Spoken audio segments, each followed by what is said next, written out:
Well, fishers, we've got a few prime spots at the moment. Now, most of you will be aware, or at least some of you will be, that we've got a full moon coming up at the moment. Full moon's due on the 24th, which is Sunday. This next couple of evenings is going to be very, very good out in the water. Through the day could be all right, but just after dark it's going to be better than the daytime type fishing. There'll be a lot of activity at Wagga. Extremely excited about that at the moment, mainly because the surface lure action's really hot down there. A lot of cicadas landing on the water. The only drama we've had down there, all the black ducks are eating all cicadas.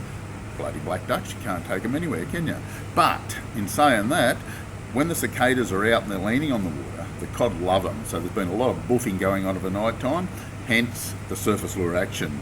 Any of the moonwalkers, the jaws, any of that nature will cover the options extremely well. Another good one's a pompadour. It really works a treat down there. Nice low retrieve, really kicks into gear. Got a couple of reports from Dartmouth, it's not too bad. Hume Weir, a little bit in the tough side. It's really hit and miss, really patchy at the moment. Victorian streams are all quite good, we're happy with those. The Middle River's fishing well, but it's high and hard to fish. Very similar to the Tumut River, it's fishing all right, but high and very difficult to fish.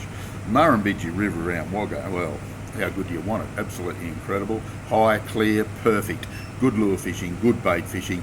You can't get much better than what it is. So it's going to be very consistent for anybody going down there. Old Man Creek's a bit patchy, up and down, but they are catching a few fish out of it.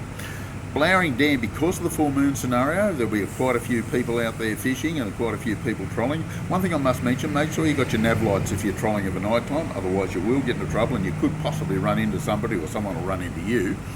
Also, because we've got the Australia Day weekend coming up, don't forget, no drinking and boating. That's absolutely critical at the moment. Same regulations apply for drinking on the road as it does on the water. Just be aware of that, right?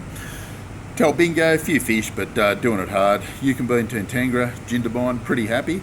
Burrinjuck, not consistent like it should be. We've had some really quiet days, some reasonable days. Hasn't fired over the last week or so, but there is a few cod coming out of it, a few yellow belly, and plenty of redfin in some situations, but they seem to be about 25 centimetres at the best. Not great numbers of big reddies out of there. Wangler's pretty good, really happy with that. So as you can see, we've got enough activity around us to keep us excited, and I've got a report that the coast, all the estuaries are starting to fire up, and there's a few marlins starting to move. So everything looks really hot and trot for the long weekend.